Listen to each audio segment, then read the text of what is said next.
تو اقبال کی شاعری میں ہم دیکھتے ہیں کہ یہ لفظ بہت زیادہ طنزیہ معنوں میں آیا ہے. بالکل. اقبال وہ شخص ہے، آپ اگر میں سادہ لفظوں میں کہوں یا عام زبان میں کہوں تو پہلی شرارت جو اقبال کی ہے کہ اقبال نے ایک تو اس طبقے کو یوں دیکھا کہ ملا کو جو ہے ہند میں سجدے کی اجازت، ناداں یہ سمجھتا ہے کہ اسلام ہے آزاد. یعنی اس کی جو ذہنیت ہے وہ بہت محدود ہے. وہ یہ سمجھتا ہے کہ شاید چند ایک عبادات کر لینا جو ہے اس سے یہی بس زندگی کی تکمیل ہے یا یہی فکر آخرت ہے. ٹھیک ہے. دوسرا یہ ہے کہ اقبال یہ سمجھتے ہیں کہ اس طبقے نے بہت زیادہ ایک استحصالی رویہ اختیار کیا ہے. یعنی جب اقبال یہ کہتے ہیں کہ باقی نہ رہی تیری وہ آئینہ ضمیری، اے کشتہ سلطانی و ملائی و پیری. تو اقبال پہلا شخص ہے کہ جو باقاعدہ ملا کا لفظ یا مولوی کا لفظ منفی معنوں میں استعمال کرتا ہے اور اس سے پھر کچھ اور اصطلاحات بھی بناتا ہے، یعنی جیسے ملائی کا لفظ ہے یا ملائیت کا لفظ ہے. اچھا، یہ بھی کوئی نئے لفظ نہیں ہے. یعنی آپ دیکھیے کہ جیسے میں نے یہ بتایا کہ ہر مذہب میں ایک طبقہ تشکیل پاتا ہے، تو ہم اسے انگلش میں پریسٹ ہوڈ کہتے ہیں یا پادریزم کہتے ہیں. تو جب اس طرح کا طبقہ ہمارے ہاں تشکیل پاتا ہے تو پھر اقبال جیسا زیرک شخص جب یہ دیکھتا ہے تو وہ اس لفظ کو منفی معنوں میں استعمال کرتا ہے. تو جب ایک بار یہ منفی معنوں میں استعمال ہو گیا تو پھر ہم دیکھتے ہیں کہ یہ سماج میں بھی جو ہے پھر عام ہونے لگا. اچھا، اب آپ یہ نہ سمجھیے گا کہ یہ صرف اقبال کی وجہ سے ہے. جیسے کہ میں نے کہا کہ اس طبقے کے، میں بار بار ایک لفظ استعمال کر رہا ہوں کہ اس طبقے کے کچھ اعمال ایسے ہوتے ہیں کہ وہ معاشرے میں خیر کے بجائے کہیں معاشرہ جو ہے وہ شر کی طرف چل پڑتا ہے. یعنی مثلا آپ دیکھیے کہ ایک ہمارے ہاں بہت بڑا گمبھیر مسئلہ ہے فرقہ واریت کا. تو جب فرقہ واریت کو ایک خاص طبقہ بار بار اس کو فروغ دیتا ہے اور اس کی وجہ سے معاشرے میں ایک تقسیم بنتی ہے، تقسیم در تقسیم جو معاشرہ ہے وہ اس کی طرف چلا جاتا ہے، تو ایک سوچنے والا شخص، ایک مفکر شخص، ایک دل درد مند رکھنے والا شخص، وہ یہ سوچتا ہے کہ اس کے پیچھے کون ہے. تو جب وہ یہ دیکھتا ہے کہ اس کے پیچھے وہ طبقہ ہے تو پھر وہ اس لفظ کو محترم کے بجائے وہ بھی ظاہر منفی معنوں میں استعمال کرتا ہے. تو میں سمجھتا ہوں کہ ملا کا لفظ یا مولوی کا لفظ یا مولانا کا لفظ یہ بہت محترم ہے، لیکن جب وہ ایک مخصوص طبقہ تشکیل پاتا ہے، وہ طبقہ اپنے مقاصد کے لیے یا کسی اور طبقے کے مقصد کے لیے ایک نیک اصطلاح کو منفی معنوں میں استعمال کرتا ہے، تو ہم دیکھتے ہیں کہ پھر جیسے کسی کی بخشش نہیں ہوتی تو پھر اس طبقے کی بھی بخشش نہیں ہوتی. تو ہم اگر یہ چاہیں کہ یہ لفظ اپنی ساکھ کو بحال کرے تو پھر ہمیں ایک تو اس طبقے کو پہچاننا ہوگا اور دوسرے یہ کہ خود ان لوگوں کو بھی یہ سوچنا ہوگا کہ برا عمل جو ہوتا ہے وہ تو برا ہوتا ہے، لیکن نیکی کے پیراہن میں یا نیکی کے پیرائے میں جب آپ کسی برے عمل کو فروغ دیں گے یا معاشرے کو انتشار کی جانب لے جائیں گے تو پھر اس لفظ کا کوئی مثبت تاثر جو ہے وہ نہیں بن پائے گا. تو پھر وہ جو ایک فارسی مصرع ہے کہ مولوی ہرگز نشد مولائے روم، تو آپ دیکھیے کہ اب آپ مولوی اور مولائے روم دو متضاد اصطلاحات ہو گئی ہیں.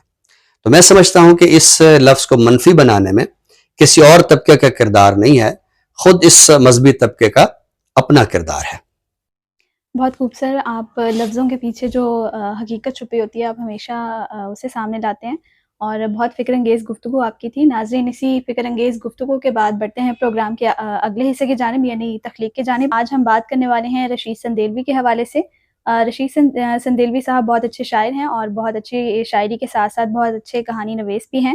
آپ کے شعری مجموعوں میں حیرت، معمول، معکوس اور انا کے دستانے، یہ شعری جو مجموعے ہیں آپ کے منظر یہاں پر آ چکے ہیں. تو سر آج ان کے حوالے سے کیا عطا کریں گے؟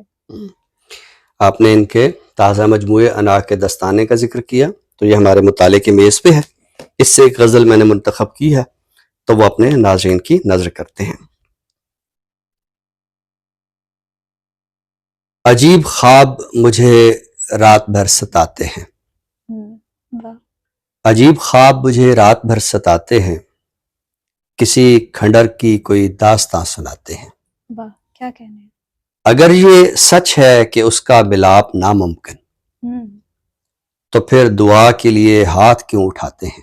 واہ، کوئی بھی خواب میسر نہیں ہے دنیا میں، کوئی بھی خواب میسر نہیں ہے دنیا میں، عذاب کھینچ کے ہم لوگ مر ہی جاتے ہیں، واہ، کیا کہنے ہیں، عذاب کھینچ کے ہم لوگ مر ہی جاتے ہیں، بہت خوب۔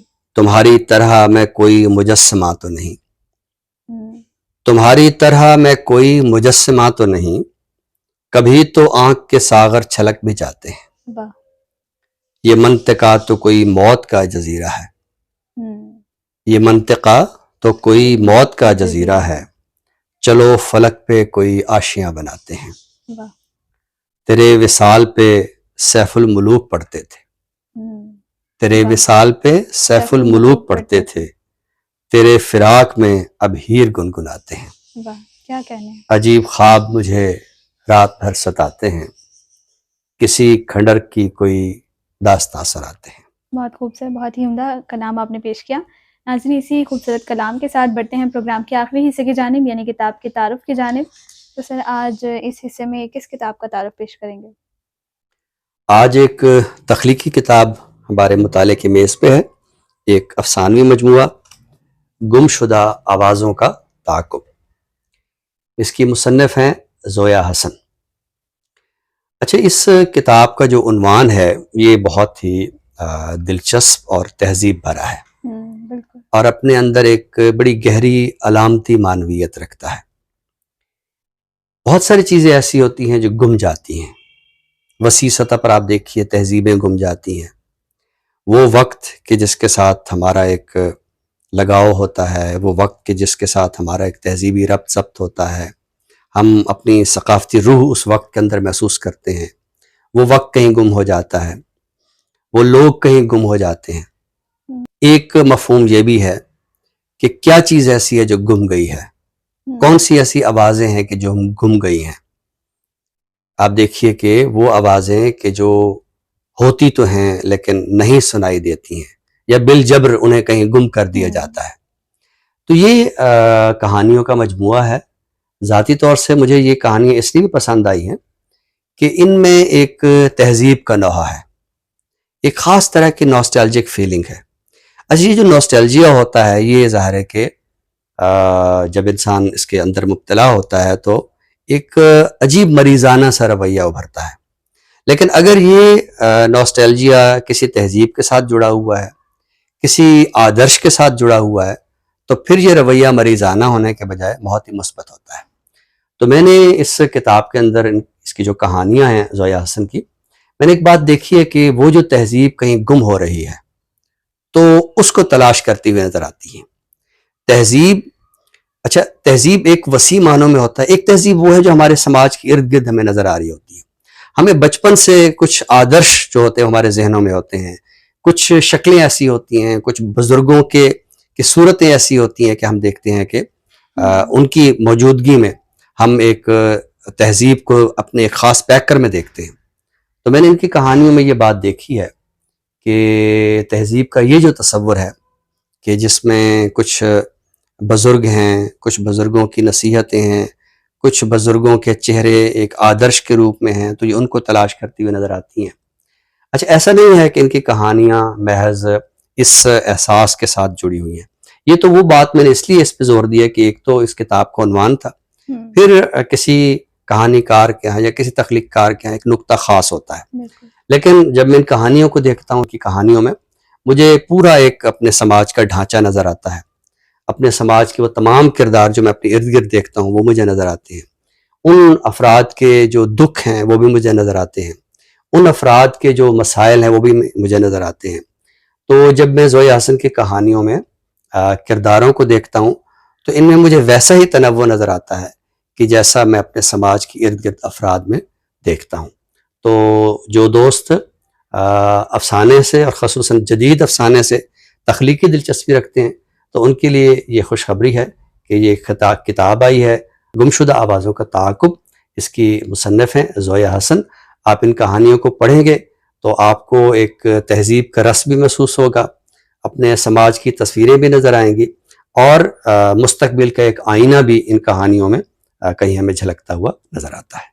بہت خوبصورت، ہمیشہ کی طرح آج بھی ایک اہم ترین کتاب کا تعارف آپ نے پیش کیا۔